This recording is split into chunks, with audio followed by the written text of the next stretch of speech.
Derry Cork, man, you touched on it briefly there. The slow. Yeah. It's fucking.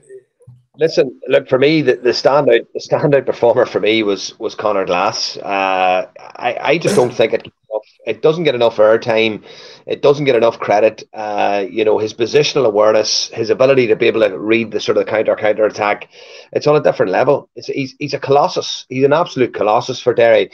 For me, he's one of the smartest talents in GA, and his ability to read the game. And I know from speaking to the likes of Marty Clark about AFL, Marty would have said to me, but the key being in AFL is to sort of spot the danger before it happens. Nearly be aware of where the play is going to break down and be in those right areas. And Glass's AFL background obviously allows him to have this positional awareness, because a lot of players in the GA don't have it. And I was just sitting in awe watching him, because the game actually wasn't a great spectacle. I'm not going to lie to you. It didn't get too many people excited. There was a brief moment where Cork got the goal and we thought, here we go.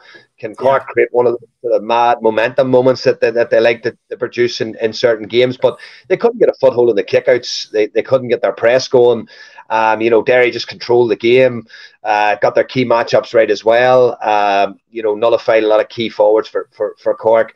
But for me, the big talking point was Glass. I just think he's immense. Every time Cork attacked, his ability to be able to read the danger, he's either on the D, cutting out in a position to cut out a kick pass, or he senses the danger and needs to press out and engage the opponent straight away. And I just thought he was superb at that. And I just think he does not get anywhere near enough credit, and I think that he is the critical cog in this Derry machine. And Derry, be under no illusions, they had obviously been through a huge upheaval midway through the season, losing their manager, and Kieran Mina obviously had a step into the breach.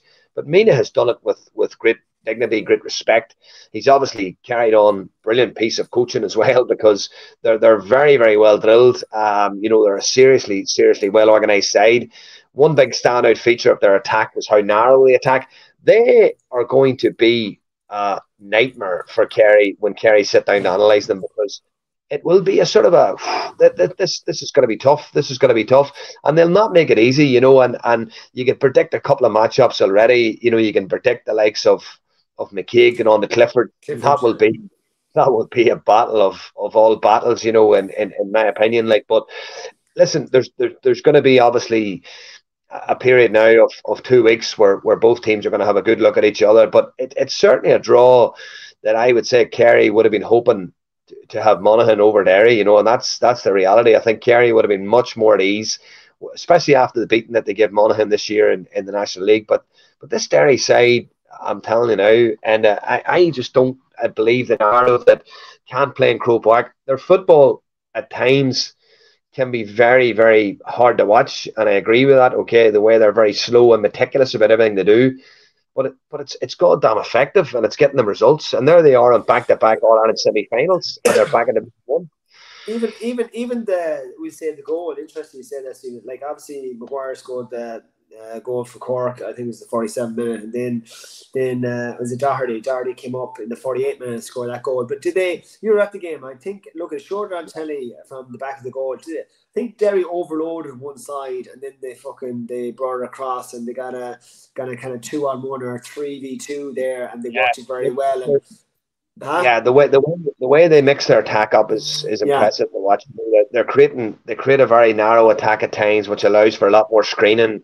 It allows for people then to come on the loop, and it just sort of condenses the pitch a little bit, and asks different questions of a team defensively, I don't think. Sorry, go on there. No, I presume, how they get 4. I kind of presume you're on about there, the slow and meticulous how they attack. They get 4 into the full forward line. I presume that's just a way to basically they're clearing the 10 and 12 laneways for them, and the boys in the full forward line are coming out off the shoulder and coming on their right foot, their strong foot or whatever, left foot, and they're popping over the bar. Like that's the reason, because the full forward line is very, very unusual. Yeah, well, at sometimes you can be five in there, and I suppose what you're looking to do, and what most teams will look for in their attack is they'll look for width and depth, Yeah, and Derry will do that at times. But what Derry are actually doing is keeping it very deep and very narrow, and they're one of the best teams in the country at backing themselves in 1v1 situations. The likes yeah, of Ethan Doherty, Paul Cassidy, for example, in the first half broke through for a brilliant score. Could have been a goal. They'll back themselves in a situation. McCluskey from cornerback came up in the championship against Monaghan, isolated himself in a 1v1 situation with Conor McManus at the time, took him on and scored a goal, and they're yeah, very, very confident. They're very confident and they're very dynamic in those 1v1 areas. And that's something obviously they're trying to manipulate in their attack, is those 1v1 situations. But they're just asking different questions end off a team. So if a team's sitting zonally against them and you're sitting in with, two sweepers dropped down on either side of the D, you're playing a sort of a deep line zonal defence, Derry are all of a sudden asking different questions. They're squeezing you back to the end line. They're putting a lot of depth in their attack. They're then yeah, playing that and clustering around the D. So they're clustering around the sweepers. Okay, so the sweepers are then occupied. And then that all of a sudden creates all the situations where, for example, Owen Lynch, can break forward. Was unlucky not to get a score the other day as well. Broke forward, had a clip to score from the edge of the D. Keeper just caught it just above the crossbar. He has come out this year and created the +1 as well. But they're also backing themselves in on kickouts as well. They're going after teams hard and heavy. yeah. They're backing Glass, they're backing Rogers, they're bringing Owen Lynch out, they're crowding that middle third, and at Glass in the second half, and mother of God, like not even just his positional sense in when Derry lost possession of the ball, but on the opposition's kickouts, his ability to read where the kickout was going, get a cross, get a big fist on it, or get a catch, or break a ball. It was just immense. He was just Well, absolutely immense. when you say Stephen, his positional sense, when Derry loses, does he run straight back to six, or what does he do there? Like, Not necessarily, because what actually happens, and it depends on the situation or what type of counter attack it is. Like, but he is the man who filters back. He knows where the danger is defensively.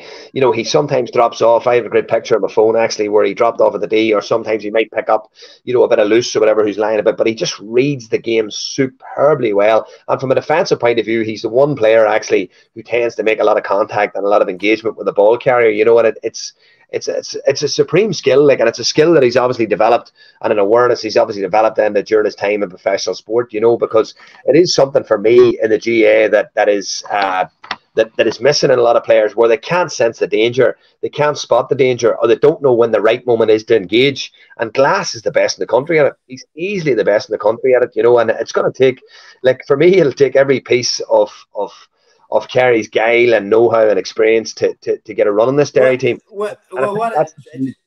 Go on, sorry. Yeah, No, no, the key is for Derry to stay in the game. If Derry turn it into an arm wrestle, if Derry can yeah. turn it into an arm wrestle, which they've done in all the big games so far this year, turn it into that sort of arm wrestle, then I think they have a big chance. No, I don't dispute that. No, Jacko had a little jibe at the critics after the game in terms of I didn't think we had a midfield ourselves, like, so, but like we're on about the midfield pairing of O'Connor and Barry, and obviously like this is a mouth-watering matchup here in terms of Rogers and Glass with them two now, because the four of them can run all day here, and I'm gonna give Glass. The Glass and Rogers probably just a nudge in the fielding ability here as well.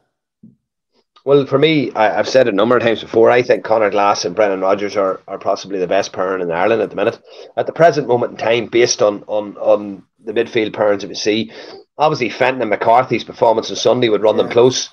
And Yeah. obviously, historically, Fenton and McCarthy on paper would look straight away as your number one. But in current form, Yeah. and what they've done over the past season or two, for me, Glass and Rodgers have developed a wonderful understanding and a really, really good partnership, Andy. Yeah, no, big time. Look, like Derry, just looking here, Derry had a good spread of scores here in terms of 1, 2, 7 different scores the last day. Look, and that wasn't an easy fixture with Cork. Like Cork did, like, look, they ran Kerry very close. They bet Mayo. Like they're a tough enough team to get over here, and Derry closed it out. Turnovers kill them, and you're talking about Armagh, or you're talking about Tyrone. Turnovers to Derry, or they're like sweets to. You just love to see them coming, and that's the thing. Whenever a team carries the ball against Derry and carries it into contact, like it's like a wee child at Christmas boy. Just the eyes are open, and the Christmas lights are on in the Derry defence, and they're thinking, "Here we go, showtime again," and that's the reality,